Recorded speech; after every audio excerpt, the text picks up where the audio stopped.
And through the Spirit of God tonight, tuturuan po tayo lahat. So itong mga aming mga pastor, mga teacher, title lang po yan.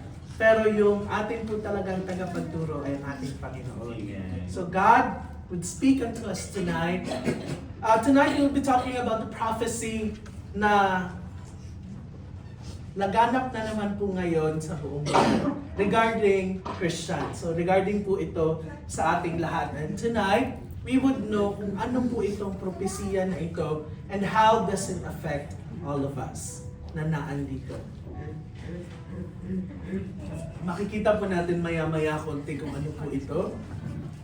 So in a while, makikita po natin kung ano po yung prophecy na ito and bakit kailangan or importante na malaman natin at mapaghandaan po natin itong lahat. So, as we begin, let us all pray. Heavenly Father, we thank you, God, for bringing us, all of us here tonight. We thank you for your words. We thank you that you would give your wisdom unto all of us, so that all of us would understand your words and live according to your words.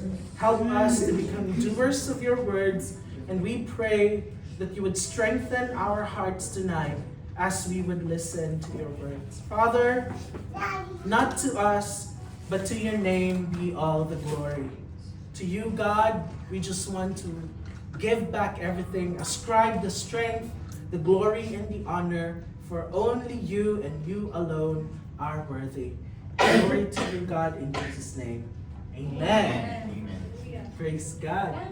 So tonight, kagaya nga po ng binasa kanina a while ago ng ating pong worship leader, our scripture for tonight is taken from the Gospel of Luke, chapter 22, verses 31 and 32. So, kung may Bible app po kayo dyan or may mga physical Bibles po kayo, let us open our Bibles in the book of Luke, the Gospel of Luke, chapter 22, verses 31 hanggang 32. And it says, Simon, Simon, Satan has asked to sift all of you as wheat, but I have prayed for you, Simon, that your faith may not fail. And when you have turned back, strengthen your brothers. Ito po yung habilin ng Panginoon. And let us all remember that in Luke 22, patapos na po itong buhay ng Panginoon dito. So dito na yung naghahabilin na siya, ibebetray na siya in a while ni... Sino po magbebetray? Judas. Akala ko tayong lahat magbebetray. Ibebetray na po siya ni Judas. And then, kagaya nga po ng ating pag-aaralan ngayon, dito po na time na naghahabilin na siya kung ano yung mangyayari sa kanyang mga disciples. So ito po yung isa sa kanyang mga sinabi. Sinabi na po kay Peter ito. Sabi niya, Simon, Simon, Satan has asked to sift all of you as wheat, but I have prayed for you, Simon, that your faith may not fail. And when you have turned back, strengthen your brothers. Kapag bumalik ka na, strengthen your brothers. So, makikita natin, Satan requested Jesus na sasalain niya po si Peter. Yun yung sifting. Sifting yung pagsala. So, makikita natin na mayroong strainer, tapos ibubuhos dyan yung mga wheat at saka flour. Sa Pilipinas, flour yung pronunciation, but ang tamang pronunciation ay flour. And liligligin, pasensya na, kailangan natin ituro yung sakto. Liligligin, and then mahuhulog po yung mga arena, yung mga maninipis. At ang matitira ay yung buong wheat. Ganun po yung tinatawag natin na sifting. So, pagliliglig, meron pong sasalain. And ganun yung request ni Satan kay Jesus. Na ganun yung kanyang gagawin kay Peter. And Jesus encouraged Peter in advance that he already prayed for him. Sinabi dyan, but I have prayed for you, Simon. So kahit na ito yung request ni Satan, I have prayed for you. Dito po sa situation natin ngayon, ang sinabi dyan, parang polite yung pagka-request ni Satan. Parang sinabi, Satan has asked to sift all of you. Pero sa ibang versions po, ESV at saka American Standard Version, ang sinabi doon, Simon, Simon, behold, Satan has demanded permission to sift you like a wheat. Demanded. Ganun po yung term na sinabi, demanded. Nag-demand po si Satan na isift si Peter, Simon like a wheat. Para hindi po tayo ma-confuse, Simon was the name given to Peter bago po niya nakilala si Jesus Christ. And upon knowing Jesus Christ, pinalitan po ng Panginoon yung kanyang pangalan into Peter. So Simon and Peter, the same lang po yan sa atin pong topic for tonight. So, bakit may pagpapalit? Kagaya po sa ating lahat. Our lives before were very dark, disobedient, ngayon din naman, matigas pa rin yung ulo minsan, pero binago po tayo ng Panginoon. And kagaya po ni Simon dati, binago po siya ng Panginoon and binigyan po siya ng panibagong pangalan, which is Peter. And ganun po yun sa ating mga buhay bilang mga Kristiyano. We were like this before, pero binago na tayo. And kagaya po ng pagpapalit ng pangalan, binago po ng Panginoon yung ating mga identities. Amen. So ganun po, Simon and Peter, the same lang po sa topic po natin ngayon. So, seldom can you read in the Bible that Satan demanded anything from God. Bihirang-bihira lamang po natin itong mababasa sa Biblia. In my remembrance, sa pagkabasa ko ng Bible, 2 times lamang po itong nangyari. First, and most obvious, ay sa buhay ni, tama po kayong lahat, napakatahimik, pero tama po kayong lahat, ang iniisip ninyo ay si Job. So, nung time ni Job, nag-request, nag-demand si Satan, sige, susubukin ko yung servant mo na yan. Napakagaling po lahat, nagbabasa po talaga tayo ng Bibles lahat. Praise God! So, sa buhay ni Job, yung una. At ang pangalawa, ito pong binasa natin kanina, in the life of Peter, where Satan demanded from Jesus. So, ano po itong demand na ito? What does this demand look like? So, sifting, kagaya po ng sinabi ko kanina, yung pagsasala, sasalain. Shaking, there's separation, till ang matira ay yung whole wheat. So, flour and wheat, matitira yung whole wheat. Ang sa baba, yun po yung white flour. Pure flour na ginagamit po para sa paggawa ng white bread. So, para mas maintindihan natin, white bread. Yung natira doon sa strainer, doon sa pangsala, yun yung tinatawag nating whole wheat. So, ginagamit yun para sa wheat bread, brown rice. So, kapag nagda-diet po, yun po yung mas pinupuntahan. Kasi nga, yun po yung pure. Hindi po yun unhealthy, kung tuturusin. So, kapag kukonsulta po tayo sa mga dietitian, yung sa baba unhealthy kasi refined.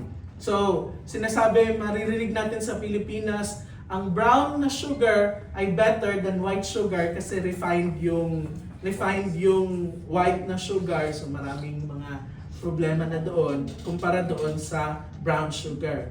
Yung kagaya po dito sa ating topic, yung nasa baba, yung naliglig, yung naalog, yun po ay unhealthy, and yung nasa taas, high on fiber, kaya bagay po siya sa diet. So, iyan po yung sifting. And imagine, ito yung request ni Satan na gagawin sa atin. Hindi lamang po kay Peter. So, makikita po natin ngayon, meron tayong mga kapatiran na hindi natin kasama ngayon, na hindi na natin nakikita ng matagal-tagal na. Hindi ko po sinasabi yung umabsent lang this week tapos nando naman next week. Hindi po ganon. So, i-check nyo po kung may naliglig na po ba nakatabi natin dati. May dalawa daw dito sa harap. So, makikita natin na hindi na po yung kung nagsimula lang po tayo, in-announce kanina yung anniversary natin. Kung nandito po tayo sa simula, ang layo-layo po ng bilang natin dati kumpara sa ngayon.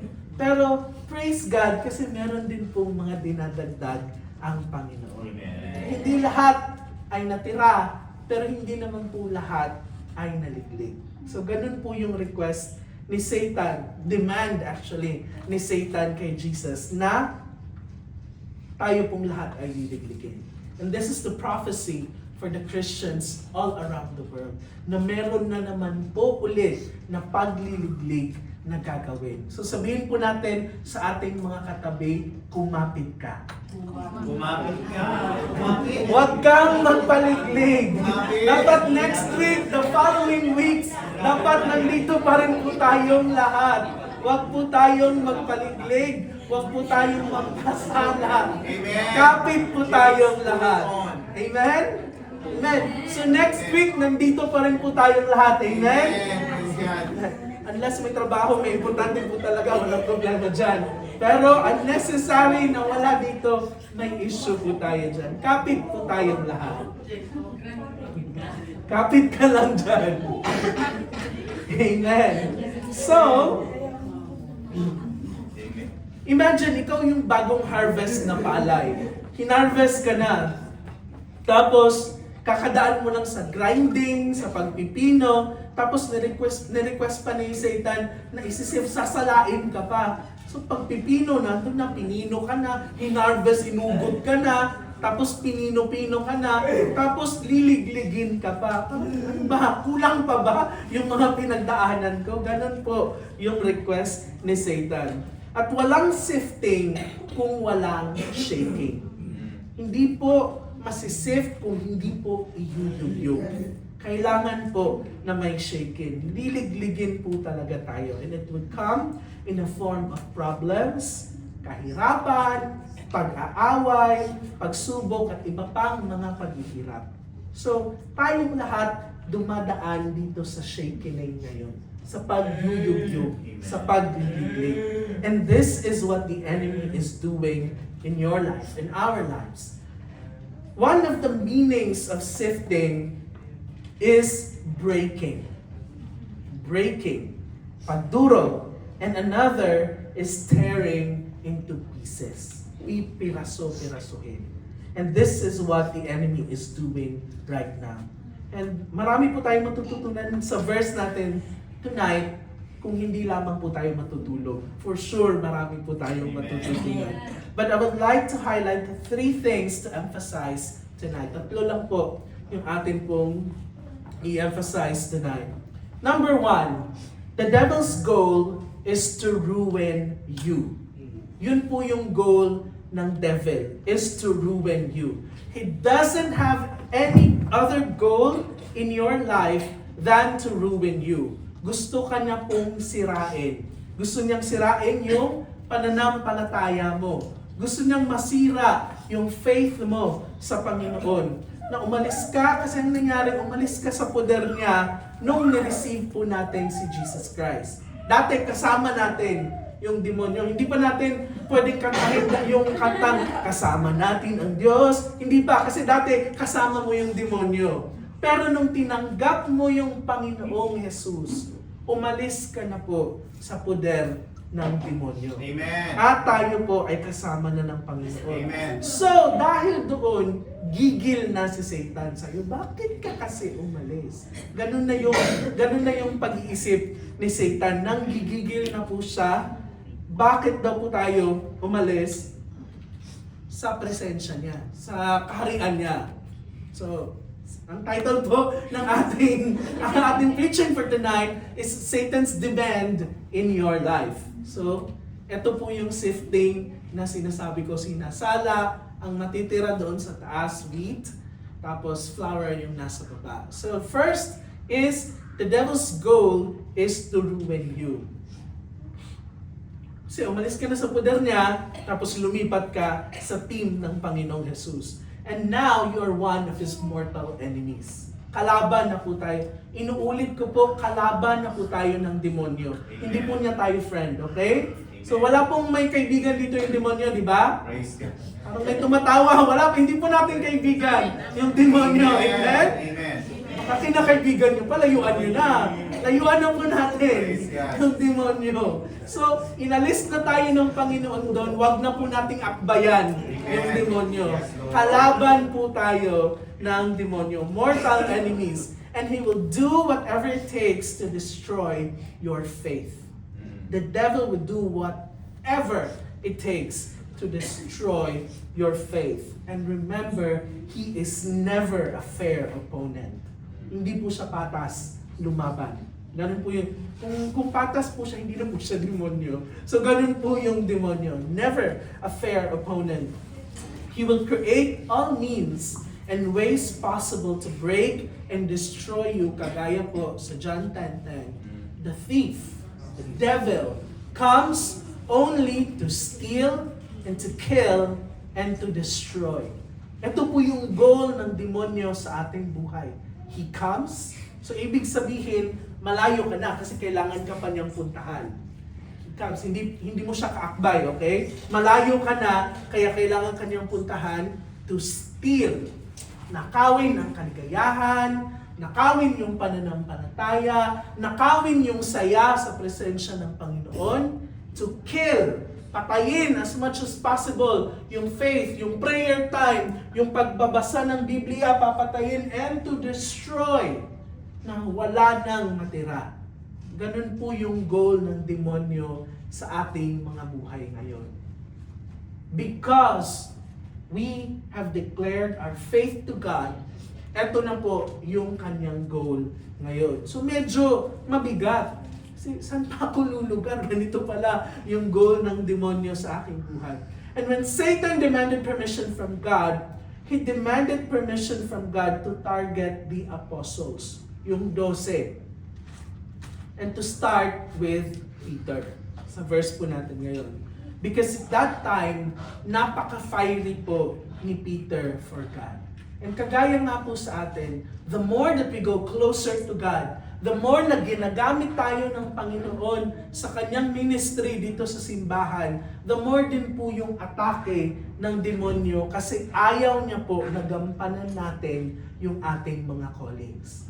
Kaya wag po tayo magtataka, bakit ngayon na nananampalataya na ako kay Lord, bakit mas dumadami yung problema?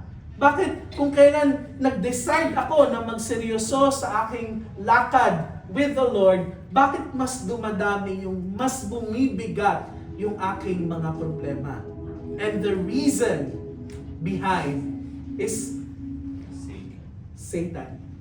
Tayo po ay sinusuko. Actually, pinaplano to steal and to kill and to destroy because he does not want us to fulfill the calling of God in our lives. So, medyo malaki po yung ating kalaban. Medyo lang, sinasabi ko, malalaman po natin bakit medyo malaki yung ating kalaban.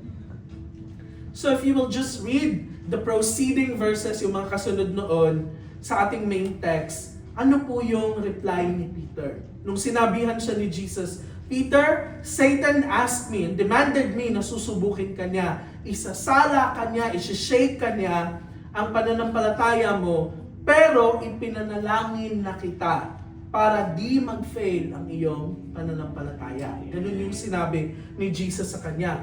Pero kung mag-fail man, kasi alam ni Jesus that he will fail, pagbalik mo sa pananampalataya, encourage your brothers to turn back also. Amen. Kung mag-fail man, encourage your brothers kapag ikaw ay nakabalik na. And ang reaction ni Peter, of course, but he replied, Lord, I am ready to go with you to prison and to death. Ito po yung reaction, yung reply ni Peter, na hindi siya makapaniwala na magagawa niya yung kay Jesus, na talikuran si Jesus Christ. He had just had a powerful encounter with Jesus. Before po nito, he walked on water with Jesus. Nakalakad po sa tubig. Last time po na sinubukan ko yan lumubog, hindi ko po nagawa. Pero si Peter, he was able to do it. He had a powerful encounter with Jesus. Sinabi na, Lord, hindi mangyayari yan. Hindi kita tatalikuran, hindi kita iiwan. Imposible. yung sinasabi mo, naliligligin ako kasi kakapit ako. Galing, ang galing ni Peter. Kumapit. Kung kakapit daw siya, wala daw problema. And sinabi niya, hindi ko matatanggap yan kung ikukulong ka, sasama ako sa iyo. Tapos, ang answer ni Jesus, sinabi, pagka tilaok ng manok ng 3 beses, i-deny mo ako. Nagpakulong po ba si Peter? Tumakas si Peter. Pero ang galing-galing ng declaration, Lord, hindi mangyayari. Sure ako na kahit ikulong ka, sasamahan kita. Pero nung tumilaok na nga yung manok, ang sinabi niya, I don't know him. Hindi ko siya kilala. And Jesus, being the merciful God, sinabi niya, do not worry, Peter. I have prayed for you. Amen. Ipinanalangin na kita. He was specifically picked by Satan to be tested because grabe yung passion and devotion ni Peter at that time. Satan specifically asked for Peter kasi nakikita niya yung potential ni Peter. Hindi pa nakikita ni Peter kung anong mangyayari in the future, but Satan saw the potential of Peter, yung magiging leader si Peter, kaya siya po ang tinarget ni Satan. Peter was prophesied to be the cornerstone of Christianity, the rock on which the kingdom of God will be built. Ganun po yung propesya sa kanya. And Satan didn't just say, please, like, Lord, please naman, hayaan mo naman ako. Please naman, hayaan mo akong salain si Peter. Hindi po ganyan. Hindi po siya nagpaawa nung ni-request niya kay Lord. He demanded with a strong degree of persistence na sasalain ko yan. Sure yan na sasalain ko. And alam niyo po ba that Satan is very committed? Like, mapapasana all, committed ka na lang kay Satan. Very dedicated. Na sana all dedicated si Satan. Na alam nyo, saan napupunta yung kanyang dedication? He doesn't even sleep just thinking about you. Huwag kayong mag-alala, may nag-iisip sa inyo. Hindi natutulog ang demonyo para sa kakaisip sa atin. Pero ang problema dyan, ang iniisip niya po ay kung paano po tayo palalaglagin. Kung paano tayo pababagsakin. May nag-iisip pala sa atin. May hindi pala natutulog kakaisip sa atin. Why? Because Satan can't stop thinking about you. It makes him sleepless. Hindi makatulog yung demonyo. Committed siya, dedicated siya, hindi siya makatulog kakaisip sa atin. But ang goal is John 10:10, to kill, to steal, and to destroy. Ganun po yung purpose niya. He can't stop thinking about ways kung ano po yung weakness natin. Hindi siya natutulog, anong weakness nitong Kristiyano na to. At be reminded na kapag po si Satan ay gusto tayong ilaglag, hindi po siya mag-iisip kung saan tayo malakas. Hindi niya tayo aatakihin kung saan tayo malakas. Doon po niya tayo aatakihin sa kung saan tayo mahina. Ganun po yung, kagaya po sa mag-asawa, kinikilala kung ano yung strength at weakness ng bawat isa, kung ano yung character ng bawat isa. And ganun din po masigasig yung demonyo para kilalanin tayo. Kung saan tayo mahina, para doon niya tayo aatakihin. He knows our weak spot. And when He knows our weak spot, He will never stop attacking us doon sa weak spot na yon until we give in. So, iba-iba po tayo ng weaknesses. Praise God. And bakit po ganon na iba-iba tayo ng weaknesses? So that we can strengthen each other. Na posibleng ang weak spot ko ay strength pala niya. And dahil dyan, matutulungan niya ako. Kaya po, huwag po kayong ma-discourage dito sa simbahan, mawalan ng heart ba na ay nire-rebuke nila ako. Huwag po kayong mag-alala kasi tayo pong lahat ay may kahinaan. Wala ni isa sa atin dito ay righteous, wala ni isa sa atin dito ay holy, wala ni isa dito sa atin ay walang kasalanan. Lahat po tayo ay nagkakasala at kaya po mas kailangan natin ang isa't isa Amen. para po magpapalakasan tayo. Because your strength may be my weakness and then my strength may be your weakness, so we can help each other. Amen. Nagtutulungan po tayo lahat. So, kung tutusin, kung isipin natin, everyday may pamiting po ang mga demonyo. Nagpaplano kung paano tayo i-destroy. Paano? And to think, hindi lamang po individually. As a church po, may pamiting po yan sila. Paano kaya natin gigibain itong Yeshua Elohim Sanctuary na next week hindi na to tatayo? Paano kaya natin ililiglig yung lahat ng mga nandito para next week isa, dalawa, tatlo na lang yung a-attend? May pa-meeting po sila, general meeting po ang ginagawa nila halos everyday para lamang po i-destroy po tayong lahat. Kung paano tayo atakihin, kung paano po i-weaken yung ating pananampalataya, and therefore, we need the grace of God. Amen. Yun po yung makakaligtas sa ating lahat because God knows our weakness and we know our weakness too. Alam po natin Amen. sa ating mga sarili kung saan po tayo mahina. And alam po natin kung sino ang makakatulong sa atin. So on those weaknesses, go to God. Ask God, Lord, ang nakaganda kay Lord, you don't need to pretend to Him. Hindi mo na kailangan mag-pretend na malakas ka. You can tell God, Lord, ito yung weakness ko.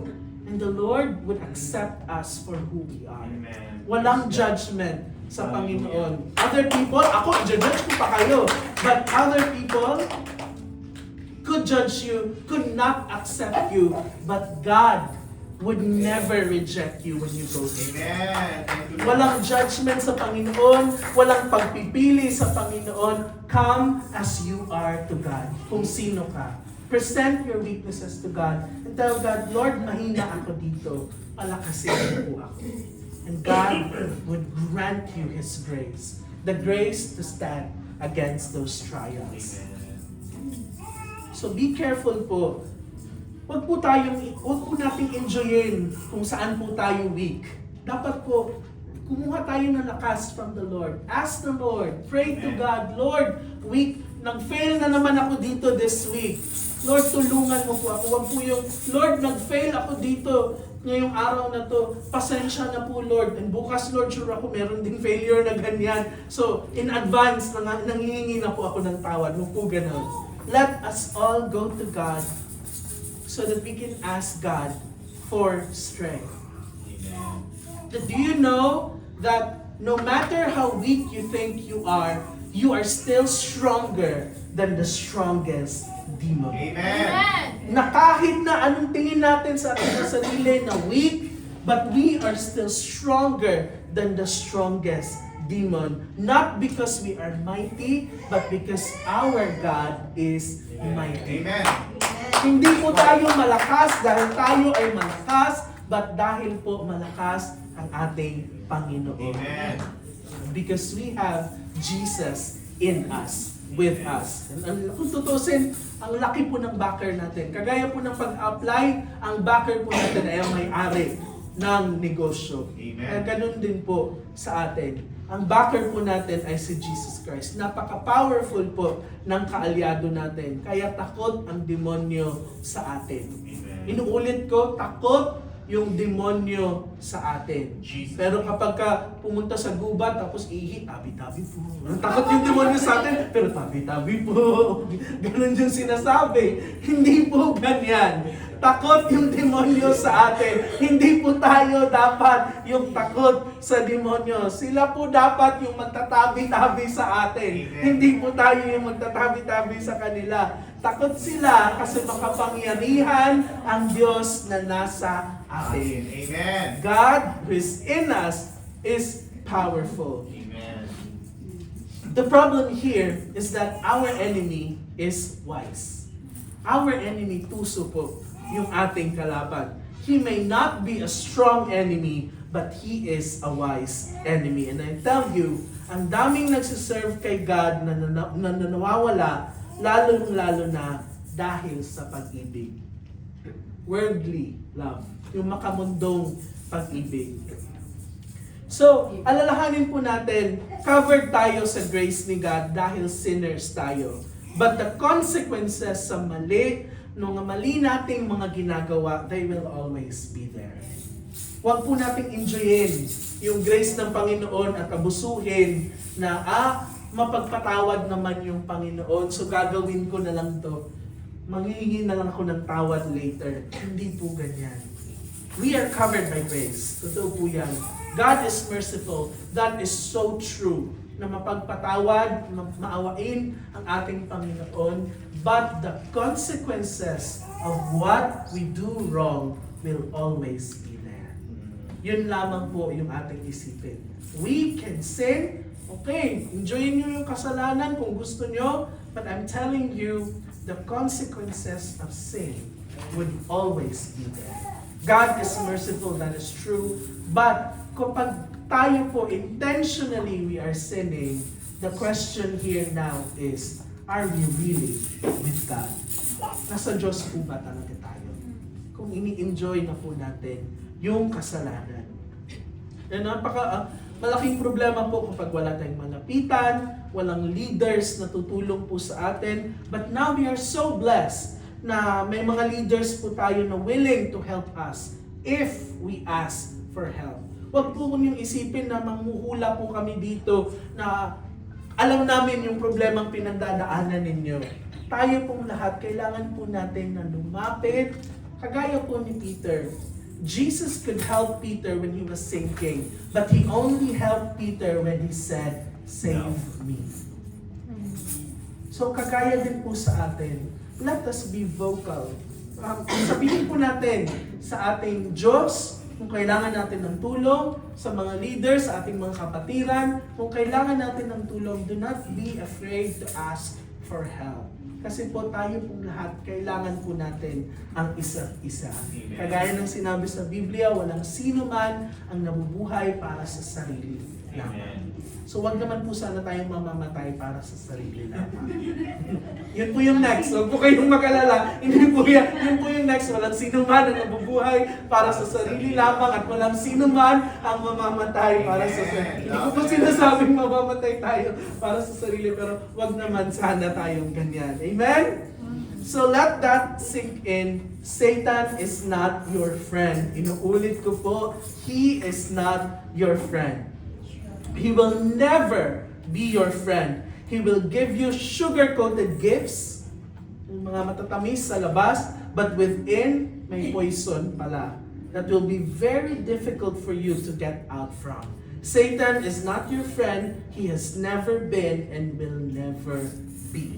Kaaway po tayo ng demonyo. Bakit galit na galit po si Satan sa atin? Bakit inggit na inggit po siya sa atin? Bakit gustong-gusto niya tayong bitbitin sa impyerno na actually yung impyerno ay para lang po dapat sa kanya? Bakit? Because when Satan failed, he was given eternal damnation. Nung pumalya po siya, nagkasala siya sa Panginoon out of his pride, ang sinabi ng Lord, itapon yan siya sa dagat-dagatang apoy. But when you and I failed, God sent us Jesus to grant us eternal Amen. salvation. Thank you, Lord. Thank you, Jesus. Ganun po yung pagkakaiba.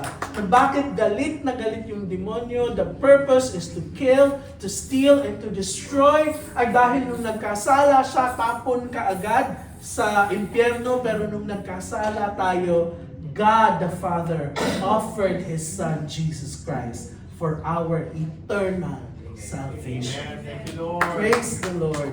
Na ganun po yung kanyang ibinigay sa atin. So kung tutuusin, anong meron sa atin? Anong nagawa natin? Anong naiambag natin sa Panginoon? Na instead na tayo ay lalangoy na sana doon sa dagat-dagatang apoy. Pero ang ginawa ng Panginoon, ng Diyos Ama, pinadala at sinakripisyo yung kanyang nag-iisang anak para po iligtas tayo. Why does this God loves us so much? So much. Ang laki ng pagmamahal ng ating Panginoon. Sino ba tayo? Wala namang special sa atin. Hindi naman tayo katangkaran, hindi naman katangusan yung ilong, hindi naman kagwapuhan, kagandahan. Pero bakit napaka-espesyal ng tingin sa atin ng ating Diyos? So kung iisipin natin, grabe yung sakripisyo na ginawa ng Panginoong Jesus po sa atin. Nawa po ay maisip po natin yan. Every time na tinitempt po tayo, isipin po natin kung ano po yung ibinayad para po tayo ay maligtas. So pag may temptation, think ano yung sakripisyo na ginawa ng Panginoon. Think first before you act. Kasi baka kapag may temptation na dumating, may nahulog na pera, alam mo kung kanino, ay kailangan ko to ngayon. Blessing na ito kasi nahulog. So akin na to.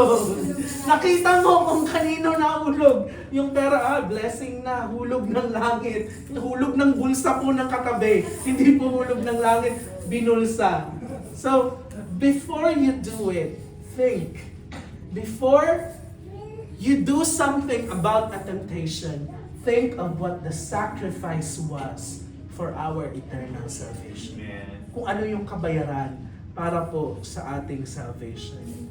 That instead of receiving the same punishment kay Satan na dapat susunugin, lulutuin tayo doon sa apoy, ibinigay ng Panginoon yung kanyang sariling anak para po sa atin.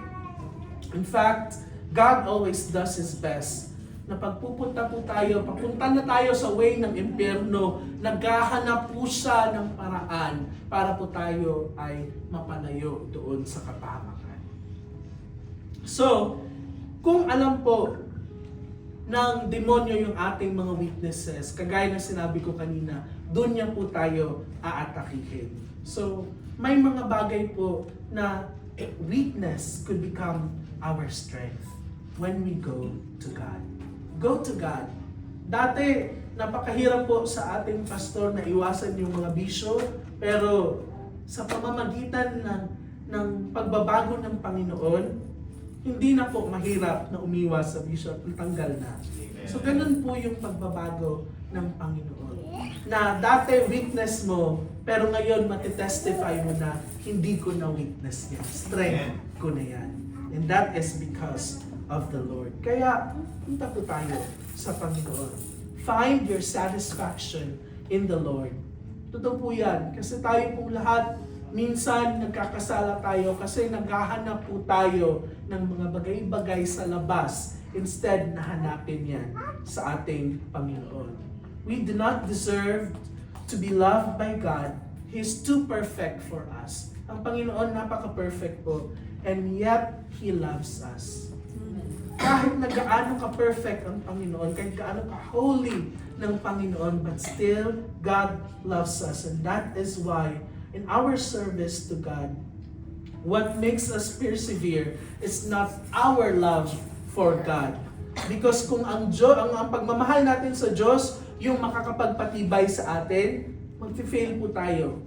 But what makes us persevere is His love for us. Yung pagmamahal ng Diyos sa atin because His love endures forever. So kagaya po ng sinabi kanina, the devil's goal is to ruin you. Second, Satan is not sovereign. Hindi po pinakamalakas, pinakamakapangyarihan si Satan. Sinabi dyan, Simon, Simon, Satan has asked to sift all of you as wheat. So, kailangan niya pa pong humingi ng permiso.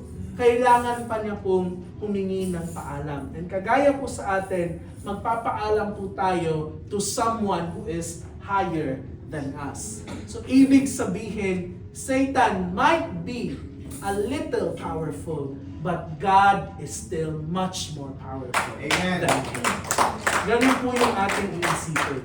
That Satan had to go and ask God's permission so that he can attack the apostles. Kailangan niyang magpaalam. So, remember, Satan is not in control. Amen. He is not in control. He is not sovereign. He doesn't have the freedom to act in any manner he chooses. So, nagpapaalam po si Satan. Kagaya po ng sinabi ko kanina, 2 times lang sa pagkakaalala ko sa Biblia na nagpaalam si Satan. But all throughout the Bible, makikita natin sa buong Biblia ang mga anak ni Lord nag-fail. 2 beses nang nagpaalam si Satan, pero bakit yung hindi pa niya pinagpaalaman nag-fail yung mga yon? Bakit? Ang dami-daming hindi nananampalataya. So what does that tell us? It reminds us that not everything we go through is because of Satan asking the Lord to test or sift us. Most of the circumstances we go through are consequences and self-inflicted problems. Yung atin pong mga pinagdadaanan, hindi po yan lahat dahil nagpaalam si Satan sa Panginoon para subukin tayo.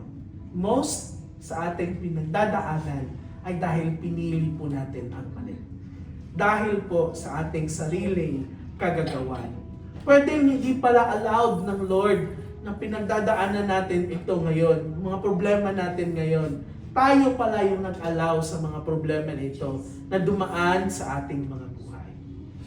Minsan, naawa na lang tayo sa demonyo kasi sinasabi, lagi na lang siya napagbibintangan. Kasi si Satan, ganito yung sinabi. Yung demonyo kasi ganito yung temptation sa akin. Inuulit ko po, bumubulong lang yung demonyo. Ikaw pa rin yung gumagawa ng kasalanan. Maawa naman tayo sa kanya minsan.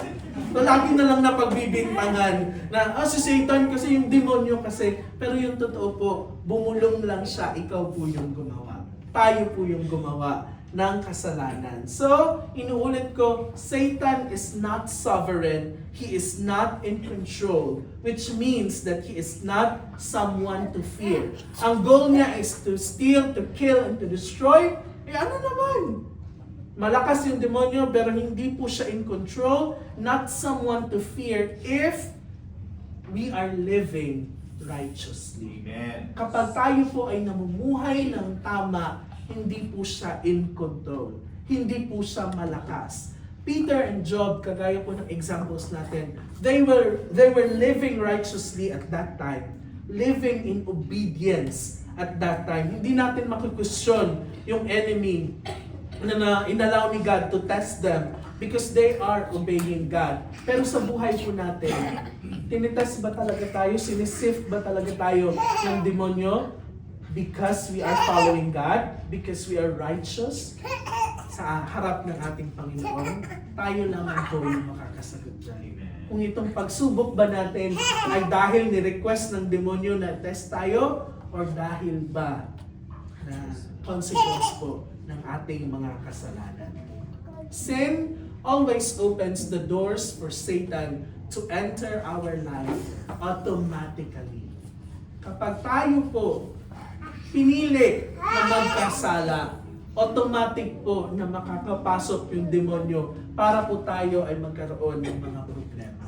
So wag po nating isisi lahat sa demonyo kasi po mostly consequence ng ating mga kasalanan. So iniisip natin na sometimes iniisip natin, masusurvive lang natin itong mga consequence ng ating mga kasalanan. Total, masarap naman. So, okay, sige. I-enjoy natin kasi masarap naman.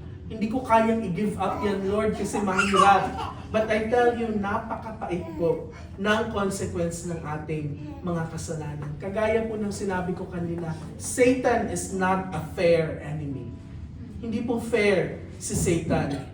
So, minsan naisip natin, bakit kaya nadadama yung kapatid ko? Bakit kaya nadadama yung pamilya ko? It is because Satan is not a fair enemy. Na instead na tayo lang dapat, meron po siyang dinadamay. Kaya po, huwag po tayong makipagkaibigan sa demonyo. Hindi po siya ang ating kaibigan. Hindi siya patas, lumaban. Kaya do not befriend. Do not befriend the enemy. Amen. Pero, dadamayin ng demonyo, kagaya sinabi ko, minsan dinadamay niya yung pamilya, minsan yung trabaho, minsan yung ating mga negosyo, because he is unfair. Ganun po yung attitude ng demonyo. But ang nakaganda nito mga kapatid, the last one, Jesus is praying for you. Amen. Thank you, Lord. Sinabi kanina sa ating verse, okay, sasalain ko. Okay lang ba na salain ko si Peter? Liligligin ko si Peter. Pero sinabi ni Jesus kay Peter, but don't worry, Peter. I have prayed for you. Amen. Thank you, Lord. Verses po natin, Romans 8:34. Who then is left to condemn us? Certainly not Jesus, the Anointed One. For He gave His life for us. And even more than that, He has conquered death and is now risen, exalted, and enthroned by God at His right hand. So how could He possibly condemn us since He is continually praying for our triumph? Thank you, Lord. Ganun po yung ginagawa ng Panginoon Jesus para sa atin. He is continually praying for our triumph. Amen. Na para po tayo ay maging victorious, tayo ay maging triumphant. That is the prayer of our Lord Jesus Christ. Ang galing-galing natin, minsan magsabi, Lord, pinabayaan mo na ako, di mo na ako mahal, Lord. Eh, patampo-tampo pa tayo sa ating Panginoon. Pero hindi po yan totoo. Dahil ang Lord po, busy po na tayo ay maging matagumpay. Amen. He's busy praying, continually praying for our triumph. Whatever you are going through right now, ano man yung problema mo ngayon, ano man yung pinagdadaanan mo ngayon, be comforted because Jesus is continually praying for our triumph. Ang ating pong tagumpay. Hebrews 7:25, so He, Jesus, is able to save fully from now throughout eternity everyone who comes to God through Him because He lives to pray continually for them. Kung hindi pa enough, yung verse kanina, meron pa dito, Hebrews 7:25, He lives to pray continually for them. Para po sa ating lahat. Amen.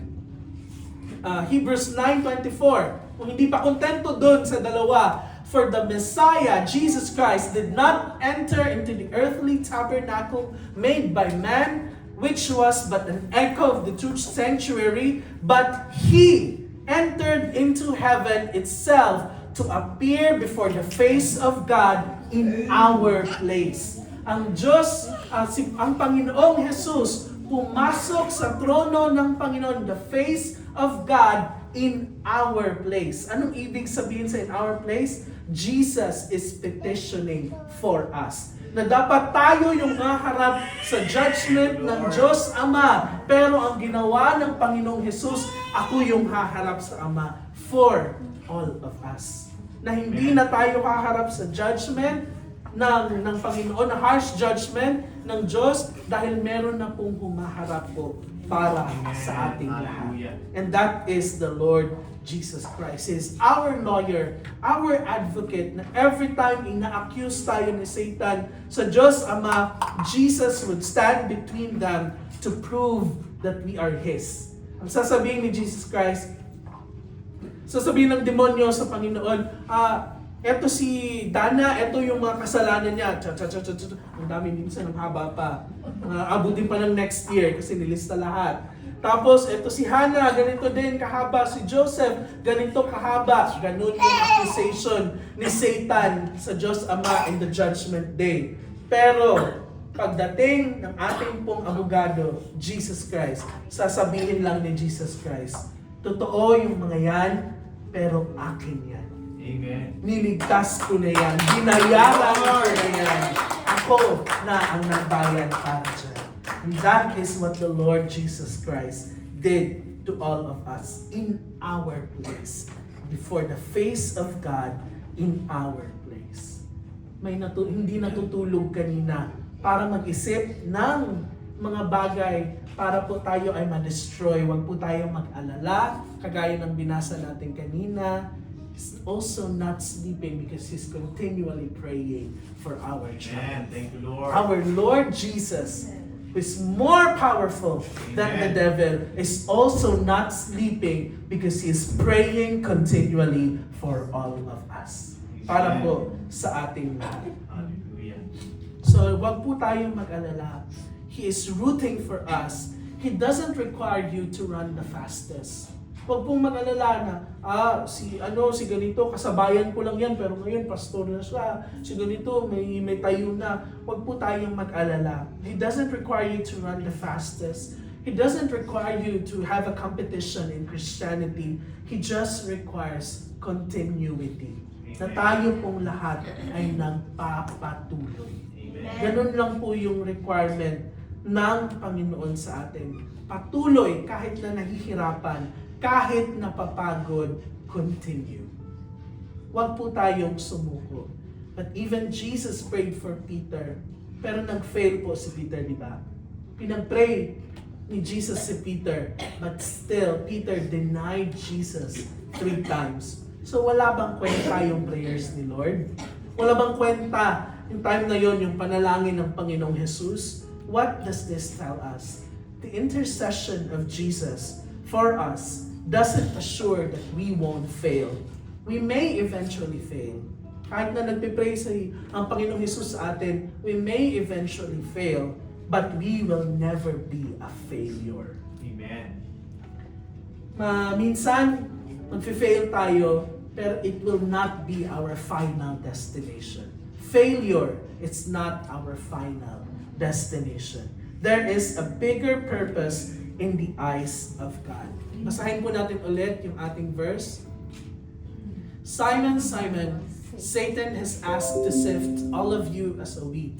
But I have prayed for you, Simon, that your faith may not fail. And when you have turned back, strengthen your brothers. Peter failed, but his faith never failed. Amen. We may fail. Alang beses tayong nagkasala, but praise God, nandito pa rin po sa ating mga puso yung ating pananampalataya because Jesus prayed for us. Amen. Is continually praying for us. Kaya minsan nagugulat tayo, nagkasala na tayo, ang layo na natin sa Panginoon, pero hinahatak pa rin po tayo ng Panginoon. Kasi nandun pa rin po yung ating pananampalataya. We may fail, Simon failed, but our faith will not fail because Jesus prayed for us. Amen. Amen? So kapag po nagfe-fail tayo, mga desisyon sa buhay, mga nangyayari sa buhay, puro failures, huwag po kayong mag-alala. It's not the final destination. So kapag nag-fail ngayon, bangon at magpatuloy kasi hindi po yan yung design ng Panginoon sa atin. Amen. Ibig sabihin lamang po, meron pang purpose ang Panginoon sa atin. The devil's goal was for you to be in ruin, to steal, to kill, and to destroy. Pero sinabi sa Genesis 15:20, you intended to harm me, but God intended it for good to accomplish what is now being done, the saving of many lives. Ang purpose ng demonyo is for us to fail, pero the purpose of God para po sa atin ay para po tayo ay maging successful because He wants to accomplish what is now being done in our failures. At nakita na bumangon tayo, there would be many lives that would be saved. Amen. Na nakita ng ibang tao, pinagdaanan to ni Joseph. Tapos nalampasan niya. It is because of God. So now, I want to put my faith on His God. On her God. Ng Diyos niya. Gusto ko rin makilala yung Diyos na pinagsisilbihan niya kasi iniligtas siya ng kanyang Diyos. Ganun po yung purpose ng Panginoon sa atin. We will fail. We may fail. But failure is not our end destination. Ginagamit lamang po yan ng Panginoon para po mas marami ang makakakilala sa Kanya. And in the end, we would be successful.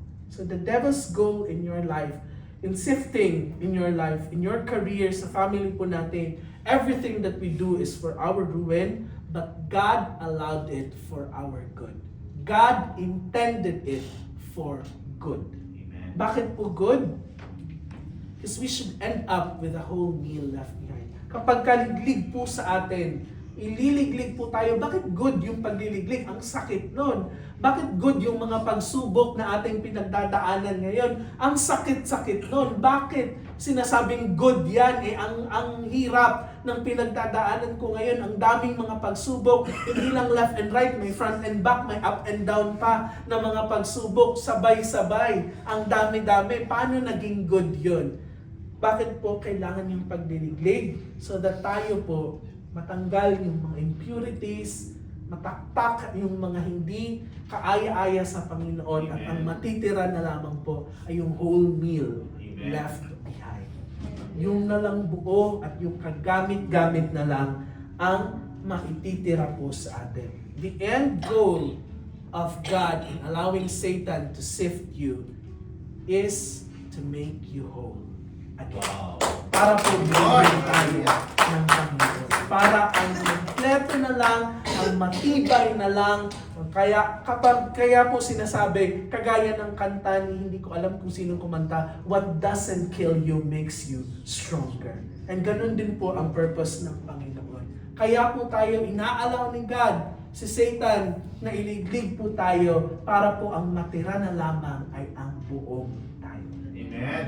Para mabuo tayo ulit ng ating Panginoon. So, nakaka-testify tayo na pagdaanan ko yan, nalampasan ko yan.